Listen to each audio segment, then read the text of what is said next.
Assalamualaikum warahmatullahi wabarakatuh. Perkenalkan, nama saya Febri Awadudin dengan NIM 112011267 dari kelas MA 20 Channel 2. Di sini saya akan menjelaskan mengenai kemampuan-kemampuan yang harus dimiliki oleh seorang pemimpin yang baik. Setiap pemimpin atau leader punya cara tersendiri dalam memimpin sebuah tim atau organisasi yang dipimpinnya. Masing-masing leader memiliki karakter berbeda yang memengaruhi gayanya dalam mengembangkan kemampuannya memimpin orang lain. Meski demikian, hampir semua orang meyakini bahwa pemimpin yang baik menggunakan prinsip yang sama dalam memberi arahan, inspirasi, dan panduan bagi orang-orang yang dipimpinnya, sehingga mereka memperlihatkan keberanian, gairah, keyakinan diri, komitmen, dan juga ambisi untuk maju. Menurut Judge Robert Terry, beliau berpendapat bahwa kepemimpinan adalah aktivitas memengaruhi orang-orang supaya diarahkan mencapai tujuan organisasi. Sangatlah mudah bagi seseorang untuk duduk dan memberi tugas pada orang lain. Namun, pada kenyataannya, seorang pemimpin yang baik mampu berbuat lebih dari itu. Dampak positif yang ditimbulkan oleh seorang pemimpin yang baik bukan hanya pada anggota tim yang dikelolanya saja, tetapi juga terhadap organisasi secara keseluruhan. Contohnya saja, karyawan yang bekerja di bawah arahan pemimpin hebat cenderung merasa lebih bahagia, lebih produktif, dan punya rasa memiliki pada perusahaan tempatnya bekerja. Pemimpin tak harus adalah lelaki. Perempuan juga bisa menjadi seorang pemimpin. Pada dasarnya, semua orang berhak dan bisa menjadi pemimpin, asalkan dia memiliki keterampilan kepemimpinan dan beberapa kemampuan tertentu. Ada 4 kemampuan yang harus dimiliki seorang pemimpin. Yang pertama, yaitu kemampuan komunikasi. Memiliki kemampuan komunikasi yang efektif tanpa perlu dipertanyakan lagi adalah hal yang betul-betul harus seseorang pemimpin asah. Tentunya kemampuan ini bisa dipelajari.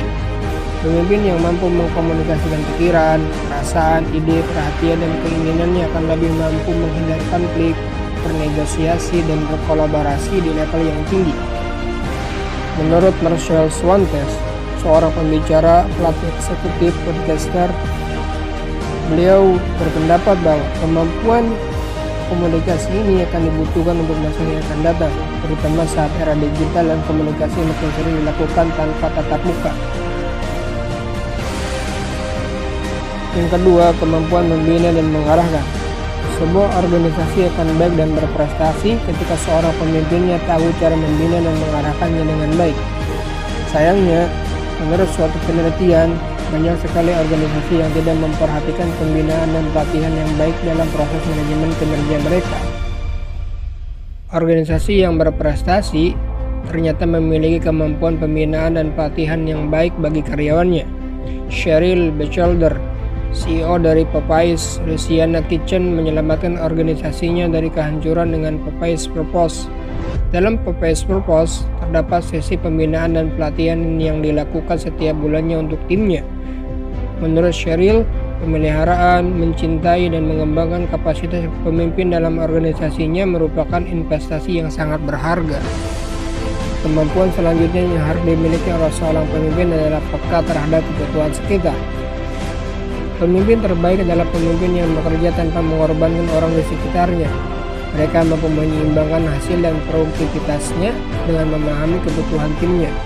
Ini adalah cara terbaik dalam gaya manajemen transaksional. Pemimpin seperti ini fokus pada ide dan pendapat personal setiap karyawan. Mereka mendorong pengembangan dan campur tangan karyawan dalam pengambilan keputusan.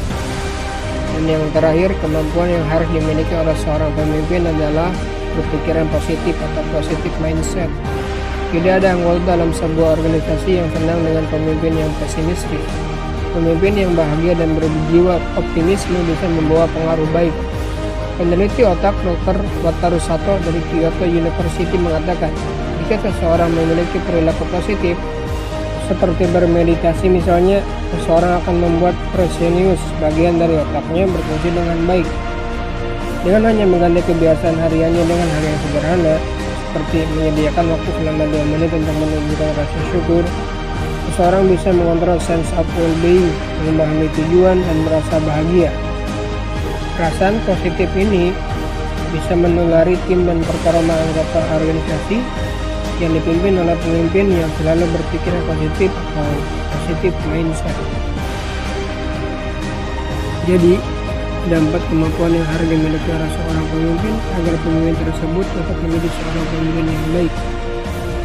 4 kemampuan ini dijamin akan terus dibutuhkan bagi pemimpin di masa sekarang hingga masa mendatang. Setiap pemimpin mempunyai gaya kepemimpinannya sendiri. Soekarno dengan karismatiknya, Hitler dengan otoriternya, atau John F. Kennedy dengan demokratisnya. Ya, itu sedikit contoh dari sekian banyak pemimpin dunia yang terkenal dengan aura leadership-nya yang luar biasa. Baik, cukup sekian dari saya. Terima kasih. Mohon maaf atas kekurangan dan kesalahannya. Wassalamualaikum warahmatullahi wabarakatuh.